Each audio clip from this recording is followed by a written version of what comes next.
Chapter 14. The Fiendishly Clever Plan. The dragons protested a bit, but the boys yelled them into line. Well, except for Toothless, who absolutely refused to join in. You must be joking, sneered the little dragon. I refuse to go anywhere near C. Dragonus Giganticus Maximus. Those things are dangerous. I shall stay here and watch you all. Hiccup coughed, coaxed and bribed and threatened in vain. You see, said Snotlout, the useless can't even get his own dragon to carry out his pathetic plan. And this is the person you are banking on to get you out of this mess? Ugh, said Dog's Breath the Durbrain. Oh, shut up, Snotlout, chorused the rest of the boys. Hiccup sighed and gave up. Okay then, Toothless, you just stay here and miss out all the fun. Now, I want everybody to go down to the gull's nesting place and collect as many birds' feathers as you can for the feather bombs. Birds' feathers? Scoffed Snotlout. This wimp thinks you can fight an animal like that with birds' feathers. Cold steel is the only language a creature like that will understand. Dragons have a tendency to asthma, explained Hiccup. It's all the fire breathing they do. The smoke gets in their lungs. So you think this monster is going to die from asthma right then and there because of a few feather bombs? Why not just feed him fried herring and see whether he drops dead of a heart attack in 20 years or so, sneered Snotlout. No, said Hiccup patiently.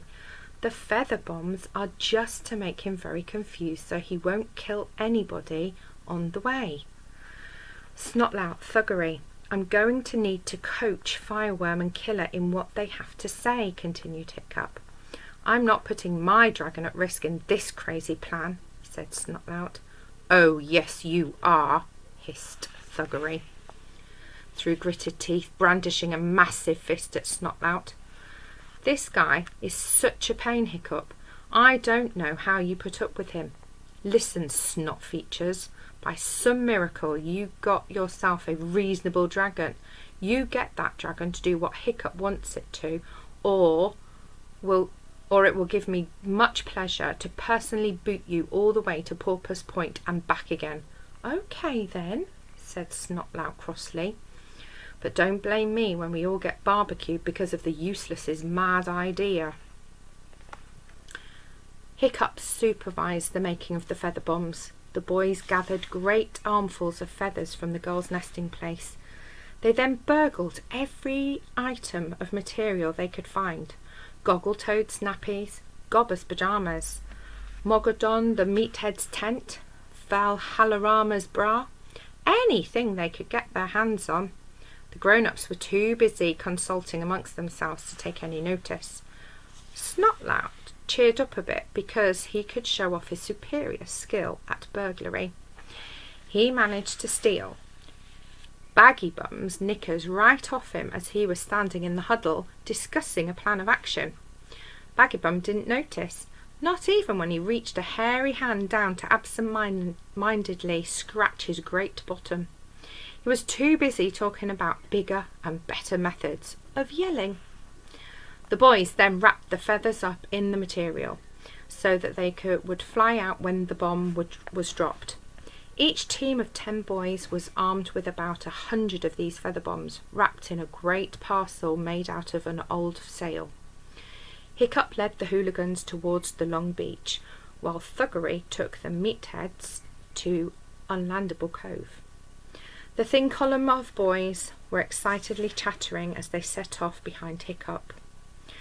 Warty Hog and Clueless dragging the sail at the rear, the dragons circling and diving a couple of feet above their heads. Vikings are practically fearless, having been bred to be soldiers, so even Hiccup and Fishlegs had a surge of excitement at thought of the battle to come. But as soon as the monster came into sight again, the boys and the dragons instantly dropped to their tummies and squirmed forward, hearts beating hard. It was impossible that anything could be that big. Hiccup led them as near as he dared to the edge of the cliffs surrounding the long beach. They looked down on the terrible creature snoring in front of them. His nostrils alone were as big as 6 front doors. and the stench reeking out of them made it difficult for the boys to breathe. Warty Hog, who had always had a delicate stomach, threw up disgustingly in the heather. Hiccup, Fishlegs, and Clueless unwrapped the feather bombs and gave one to each boy. The boys called the dragons as softly as they could, and each put a feather bomb in their dragon's mouth. They then stood up on the edge of the cliff with their dragons on outstretched arms. This took about the same amount of bravery it might take for you to leap off a mountain at 1,000 feet. Even with the monster fast asleep, the natural reaction was to keep hidden in the bracken. Hiccup tried not to breathe in. He lifted his arm to give the command to begin. "Go!" whispered Hiccup. "Go!" yelled back the boys, and 10 dragons flew up and circled about the vast sleeping head. Just as the Green Death inhaled, Hiccup shouted, "Now!" and the dragons let go of the feather bombs. The Green Death took in a breath that was half air and half feathers.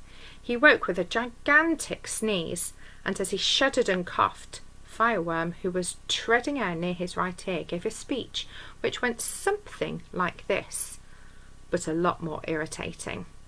"Greetings, O sea dragonus pusillanimous minimus, from my father, the terror of the seas. He is feeling like feasting on the barbarians, and if you get in his way, he will feast on you. Swim away, little sea slug, and you will be safe. But stay on this island, and you will feel the sharpness of his claws and the fierceness of his fire." The giant monster tried to laugh sarcastically and cough at the same time, but this was virtually impossible, and a feather went down the wrong way, making him cough even more. Then Fireworm bit him on the nose. It must have felt like a flea bite, but the monster was outraged. Through streaming eyes, the Green Death made a swipe at this irritating dragon flea and missed. One giant claw tore down part of the cliff face instead. The 9 other dragons had by this time returned to collect more feather bombs from the boys on the cliffs. "Now!" yelled Hiccup, and with a split-second timing they let their bombs fly. They hit their target of the Green Death's nostrils, and he collapsed with a coughing again. "You cannot win, pumy worm," crowed Fireworm. "Wriggle back to the sea where you belong, and let my master have his supper." Now the Green Death was really cross. He bounded lopsidedly after Fireworm, trying to bat away this irritating little speck of a dragon with his claws.